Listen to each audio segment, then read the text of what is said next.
de nuevo a todos pequeños humanitos y humanitas y bienvenidos a Café para Dos en esta nueva sección llamada Ópticas Disonantes, en donde buscamos que sea un espacio conjugado con expertos de la antropología para tener un diálogo enriquecido sobre distintos temas y se tengan distintas perspectivas. En este caso tenemos una invitada de hace muchísimo tiempo ya de esta familia, que es Tania. Entonces, obviamente, aunque me gustaría aperturar otra vez contigo de quién eres y todo, creo que lo harías mejor tú que yo. Entonces, Tania, adelante, este es tu espacio. Bueno, pues mira, mi nombre es Tania Méndez. Soy profesora del Departamento de Historia, que es donde nos conocimos en la carrera de Antropología. Ya tengo ahí, pues, yo creo que desde el 2011 estoy en ese departamento.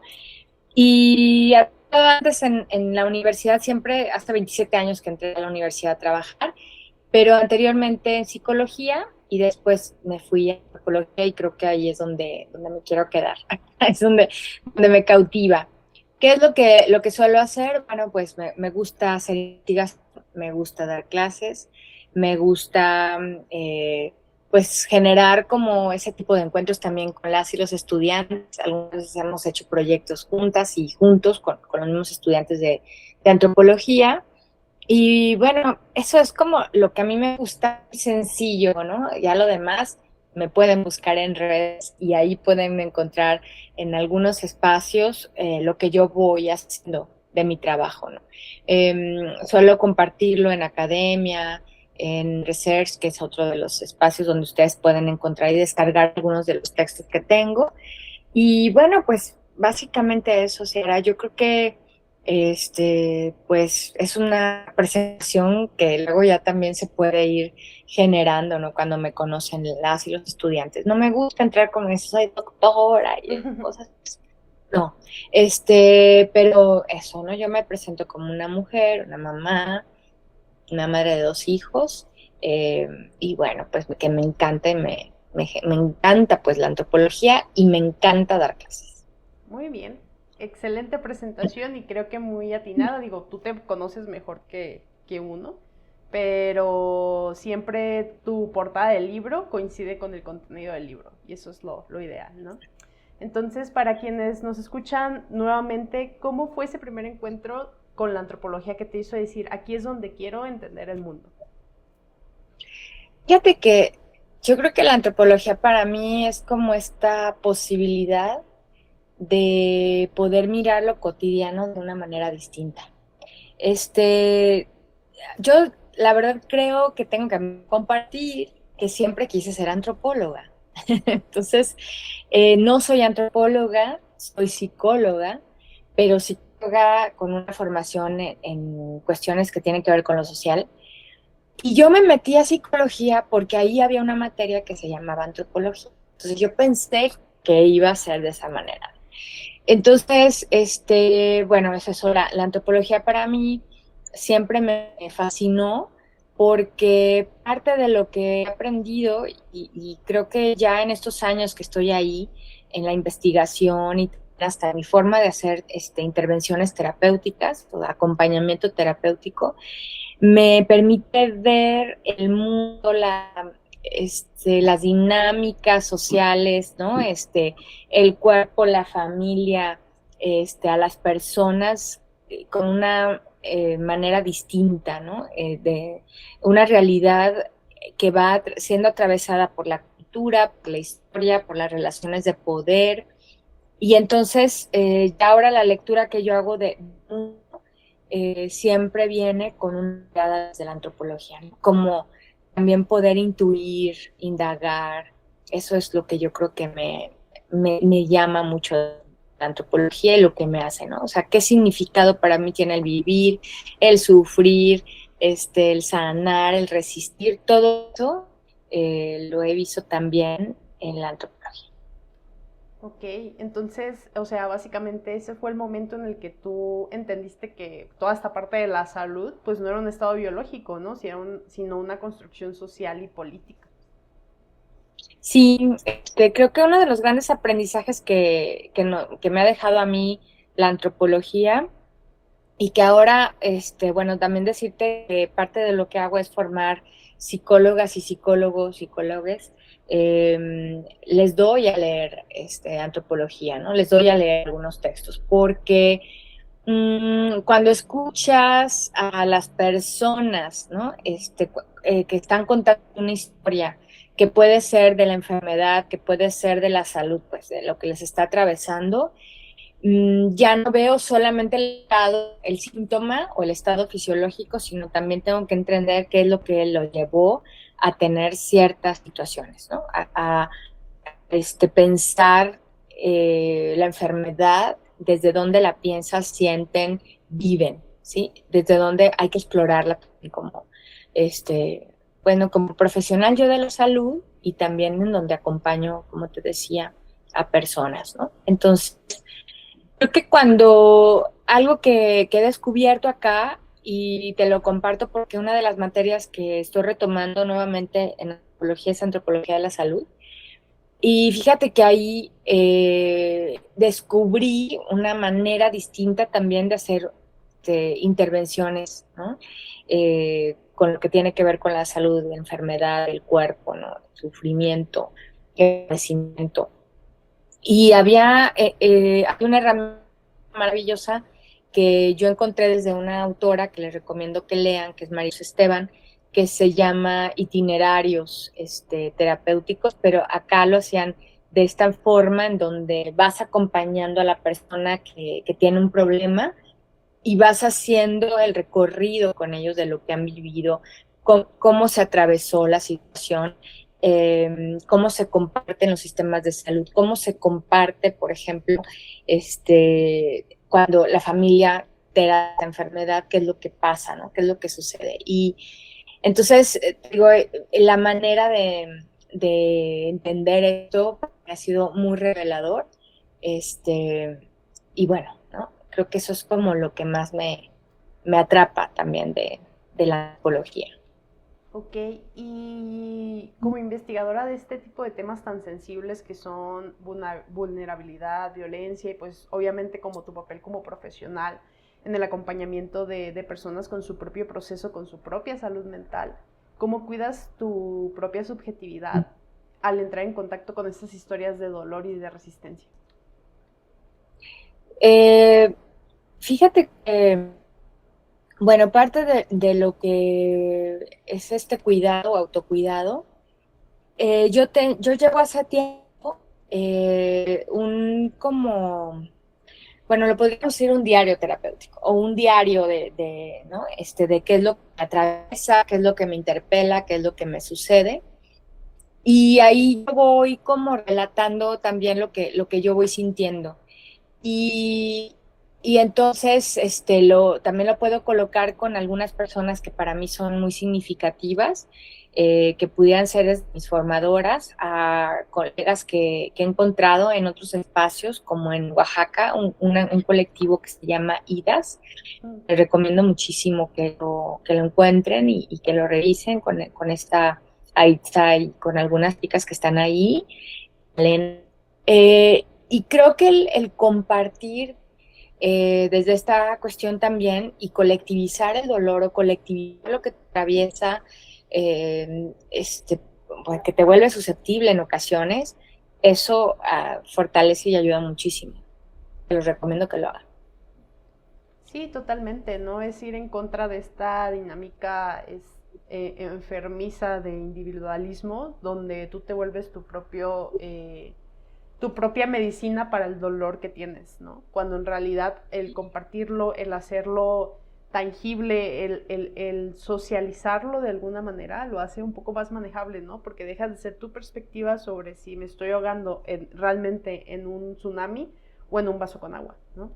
Básicamente. Sí, fíjate que creo bien, Sara, que algo que es maravilloso, ¿no? El que uno pueda tener este diálogo, ¿no?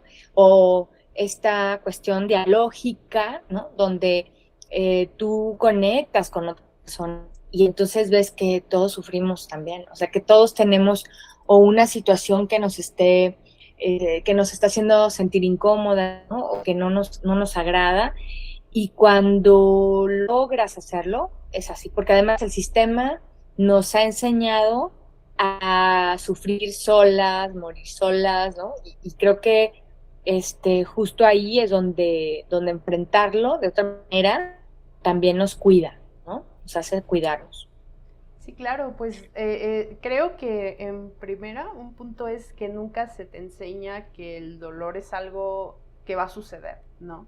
O sea, que tu dolor es válido, porque Así es. creo que comúnmente cuando tienes una vida, digámosle, privilegiada en sentido de que tienes casa, vivienda, padres, etcétera, en un momento en el que tú cruzas algún tipo de episodio, a lo mejor de depresión o algún tipo de cuestión que ponga en tela de juicio tu estado de salud mental, o sea, las personas suelen decir, oye, pero ¿por qué sufres si tienes todo, no? O sea, y justo, o sea, no se trata de que sea un concurso de quién sufre más o por qué está sufriendo, ¿no? Sencillamente existe el dolor, existe el sufrimiento y es tan válido como el del otro.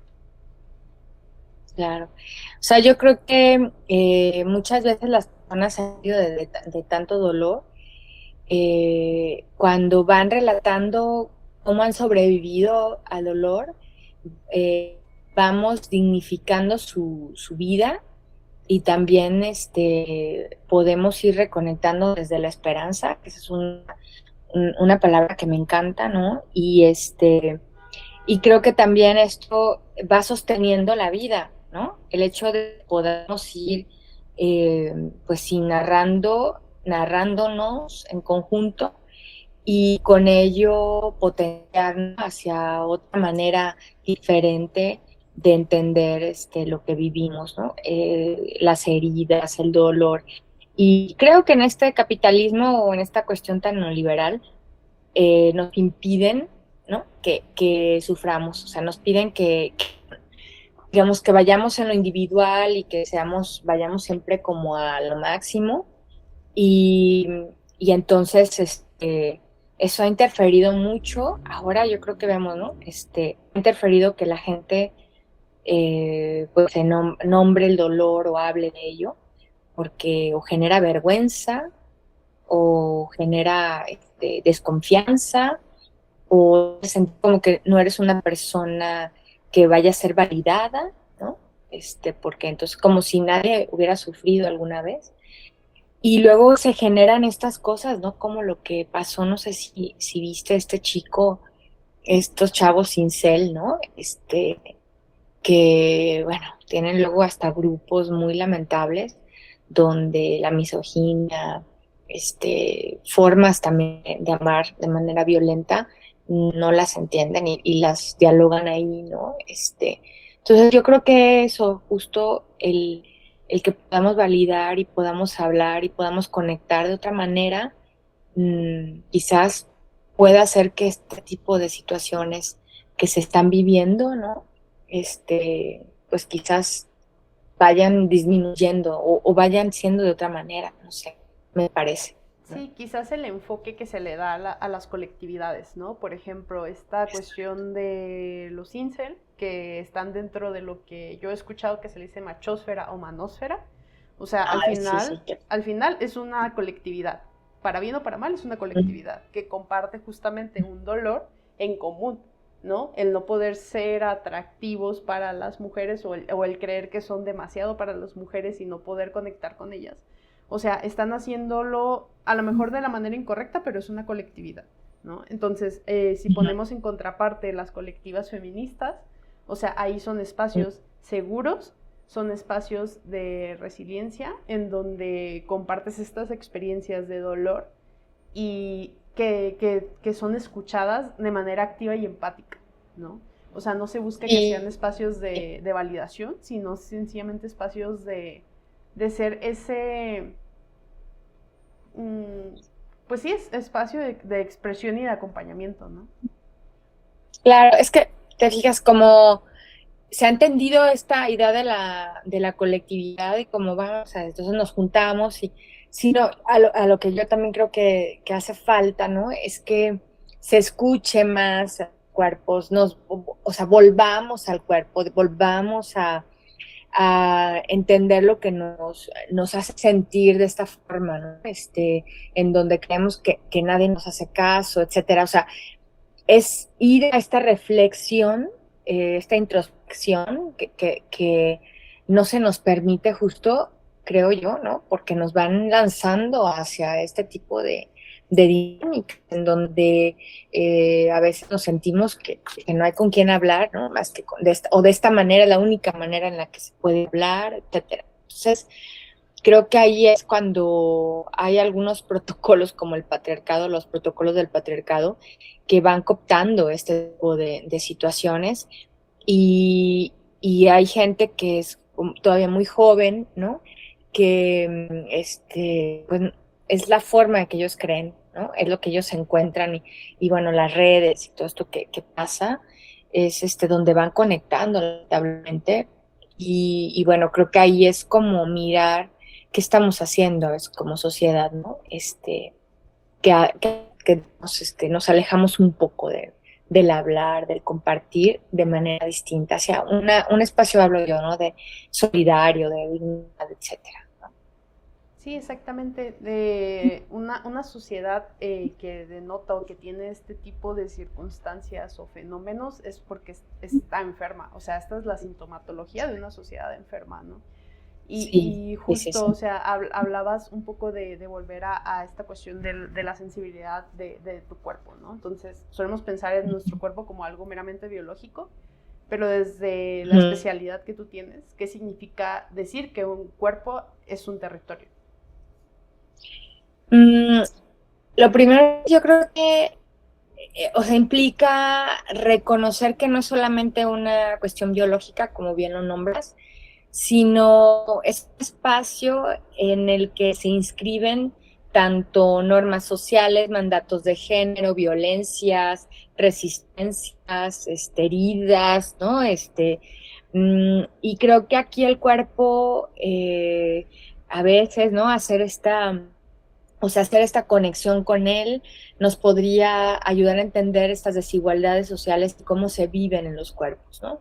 Entonces, cuando se habla de este cuerpo territorio, es justo eso, volver al cuerpo, escucharlo de manera distinta, romper esta idea de lo médico, ¿no? O sea, solo hablar de él cuando está enfermo o cuando sentimos alguna situación que nos empieza a abrumar del cuerpo, ¿no? Y creo que ahí es empezar a entender, ¿no? En cómo podemos ir y revisar y convertir este espacio territorio en algo eh, que sea, digamos, que nos dé sentido en la vida, ¿no? Y que entendamos, pues, hacia dónde va esto, ¿no? Y que no podemos separar mente y cuerpo, porque eso ya es una cuestión de hace mucho tiempo, ¿no? En donde se veía así, se leía así, ser humano, ahora es necesario volver a él, ¿no? O sea, volver a entenderlo y romper con esta idea, ¿no? De que el cuerpo está separado de las emociones, por ejemplo, ¿no? Está separado de lo que sentimos o lo que pensamos, ¿no? Creo que es ahí. Y cuando volvemos a él, es comprender el cuerpo, ya en una cuestión más amplia, ¿no? Y donde podemos ver que se manifiesta en el cuerpo nuestras emociones, nuestras maneras de pensar, la manera de expresarnos, ¿no? De sentir la vida, el aire, la naturaleza, ¿no? Entonces, creo que ahí es importante, ¿no? Entenderlo. Ok, ¿de qué manera crees que el Estado o las instituciones intervienen en los procesos más íntimos del cuerpo para ejercer control social? Así como tú lo dices, ¿no? O sea, hemos dejado de sentir, hemos dejado de pensarnos como un todo integral para vernos de manera dicotómica entre mis emociones y mi cuerpo, cuando sabemos que somos como una tortuguita, ¿no? O sea, llevamos el cuerpo pegado, o sea, ellos llevan su Ah, caparazoncito a todas partes, ¿no? Ajá, esa cosa, ¿cómo se llama? Entonces, sabemos que el Estado en las instituciones, o sea, están de relleno, o sea, interviniendo en estos procesos más íntimos, pero ¿de qué manera? Para O sea, ¿nos lo podrías explicar o esquematizar de una manera que se entienda sobre todo, ¿no?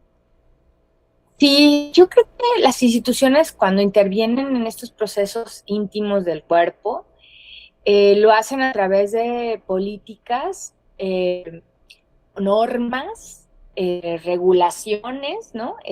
Medios de producción, sistemas de diagnósticos, patologizaciones, políticas de salud, ¿no? Que me parece que eso también es importante. Y puede ser desde la ciencia, o sea, hablado supuestamente con la ciencia, agarrados de ahí, y luego irse como a establecer estas normas y regulaciones, ¿no? Que además debemos acatar socialmente y culturalmente, que también se instan o se instauran en nuestras familias y nuestras dinámicas. Entonces, creo que desde ahí esto tiene que ver mucho, ¿no? Como ocurre desde un consultorio, en un hospital remoto, puede ocurrir en la familia, ¿no? Y el Estado revisando el que se esté, la misma escuela, ¿no? Las instituciones escolares, el Estado, ¿no? Está ahí. Entonces, en esto creo que es ahí donde va, ¿no? Creo que se pone en juego mucho las relaciones de poder que afectan directamente no solamente al cuerpo, de algunos cuerpos más que a otros, con las mujeres, pero yo creo que es eso, ¿no? Las dinámicas del cuerpo. Si tú ves, bueno, si revisamos hasta la misma Guadalajara, ¿no? Cómo vemos cómo se atraviesa toda la situación que vivimos en una ciudad que se ha vuelto caótica también. Cómo vivimos el cuerpo cuando vamos hasta la universidad, al trabajo, ¿no? Es esto, como empezar a retomar qué está pasando, por qué vivimos con esa prisa, ¿no? Que se vive luego en el cuerpo. Sí, Eso es lo que afecta. sí, es correcto. Uh-huh. Yo pondría de ejemplo esta cuestión de algo tan simple que en algún momento escuché, de cómo está diseñado el transporte público en cuestión de asientos, ¿no? O sea, está diseñado para cuerpos de promedio, ¿no? O sea, no son asientos diseñados para todo tipo de cuerpos.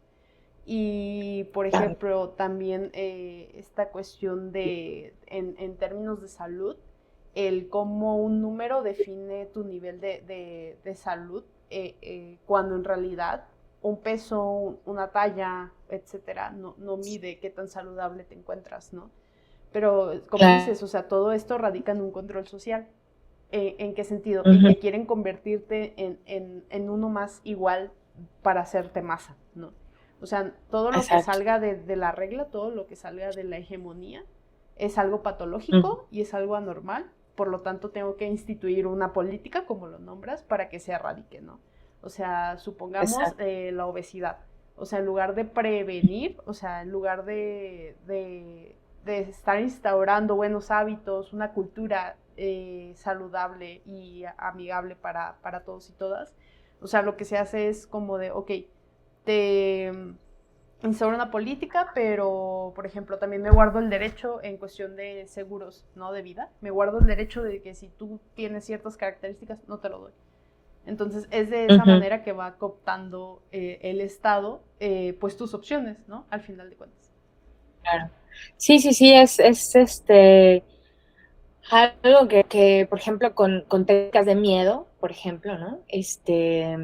Que es donde a veces se implementan también este tipo de situaciones. Y ahí creo que es donde está la manera de también cómo se vive el cuerpo a veces desde una situación de culpa, vergüenza, ¿no? Ocultamiento, porque también es eso, y ya, bueno, que desencadena un montón de situaciones, síntomas, ¿no?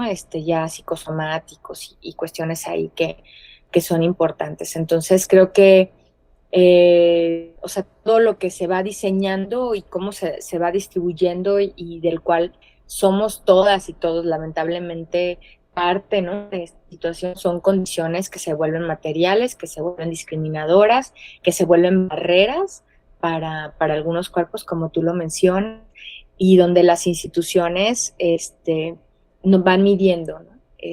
cómo tener o sea, cómo, quién acceso, por ejemplo, quién es valorado, qué cuerpos importan y qué cuerpos no. Sí, sobre todo esta parte, ¿no? De que la clase social, la etnia, la edad, o sea, son elementos que atraviesan la experiencia de salud que vayas a tener. No digo que solo en México, pero pues estamos hablando de en particular, ¿no? ¿Por qué? Porque Sí, tienes que tomar claro. en cuenta, que no todos los cuerpos, no todos los cuerpos se enferman igual o sanan igual. O sea, no hay un estereotipo para una enfermedad. O sea, puede haber casos similares, pero un cuerpo es un mundo, ¿no? Entonces, al final de cuentas, este tipo de manifestaciones en el que se quiere hacer como que todo sea un símil, pues no funciona, ¿no? Sí, no. O sea, las expresiones del cuerpo son las que tendríamos que tener en cuenta, ¿no? Y aprenderlo de pequeñitas. Creo que eso sería maravilloso y evitaría muchísimas complicaciones. Cómo leer el cuerpo, cómo aprender a respirar, cómo aprender a caminar, cómo gozar, cómo erotizar, cómo hacer un montón de cosas ¿no? que no lleva el cuerpo. Y ahí me recordé este texto de David Le Breton que se llama El elogio del caminar, donde dices, bueno, hasta dar pasos, ¿no? Vamos viendo cómo yo me voy conectando con el cuerpo y las sensaciones, ¿no? Lo vamos perdiendo. Sí, es que en algún punto siento que se separa tu desarrollo como intra de tu desarrollo corporal, ¿no? O sea, dejas de Claro. ser tan consciente de tu cuerpo en ocasiones hasta que llegas justo a estar enfermo o los años te empiezan a pesar, ¿no?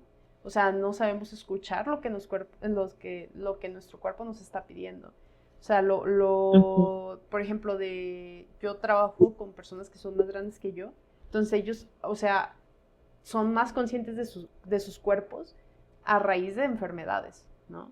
O son Exacto. más conscientes de sus cuerpos a raíz de comparativas con otros cuerpos que no son iguales a los suyos, ¿no? Entonces creo que ninguna de las dos maneras es la más sana de hacerlo, ¿no? Es como de, tu cuerpo pues es solo tuyo, ¿no? O sea, y realmente solo tienes un cuerpo. Entonces al final de cuentas escucharlo es parte de este proceso de autoconocimiento que es constante, o sea, que nunca acaba. O sea, se nos enseña como de, ok, tienes un desarrollo desde la niñez hasta la adultez, ok, pero la adultez y sigue, la vejez y sigue y sigue. Y son cosas que no se nos enseñan, ¿no? Como esta parte de implementar saberes tradicionales, ¿no? O comunitarios, más allá de esta Ajá, cuestión de la medicalización, ¿no? Justo claro. como esta parte del skincare o justo como esta parte de los antidepresivos o toda esta gama farmacéutica que busca, o sea, ser sustituto de algo que es mucho más sostenible a lo largo del tiempo, ¿no? O sea, entiendo que una crema que dice que te va a regenerar 50 años si tienes 25 y te va a borrar de la existencia suena muy atractiva, ¿no? Pero la verdad es que hay que entender, o sea, de dónde surge esta necesidad de mantenernos jóvenes, ¿no? De dónde surge esta necesidad de mantenernos sanos, porque al final de cuentas no es una necesidad intrínseca, ¿no? O sea, está la parte de la sobrevivencia, eso lo entiendo, pero también está la parte de vivir la vida, ¿no? O sea, y el vivirla separada de nuestra corporalidad es enfermizo. Claro. Pero el gozo es algo que está impedido, ¿no? O sea, el gozo es solamente si haces un montón de cosas y ya después viene el gozo. Entonces, con esto yo digo, bueno, me hiciste pensar en cuando éramos niñas, o pequeñitas, pequeñitos, pues te arrastras, gateas, tocas cosas, pruebas, y todo es no, un no contundente. Los nos del cuerpo empiezan desde muy pequeñas y muy pequeños, ¿no? Entonces, estas cuestiones, yo creo que son situaciones, lo que nos pasa ahora con el cuerpo son expresiones de un cuerpo que ha sido mutilado muchas veces para poder escuchar hablar o escucharlo y hablar de él, sentirlo, ¿no? Emocionarnos con ese cuerpo. Y creo que esto, bueno, va siendo luego, te digo, clasificado, ¿no? Nuevamente con esas tecnologías que también ha implementado la medicina, la ciencia, ¿no? Que pues hay quienes están a cargo también de ello, pues son los laboratorios. Entonces, van haciendo cuerpos enfermos, como tú dices, en vez de enseñar los cuerpos a que vuelvan, ¿no? A estas culturas que antes, bueno, eh, tenías un tecito y no un medicamento, ¿no? Para que se quitara el dolor de estómago, etcétera, ¿no? Hablar del cuerpo también, sentir el cuerpo, y ahora no lo podemos hacer.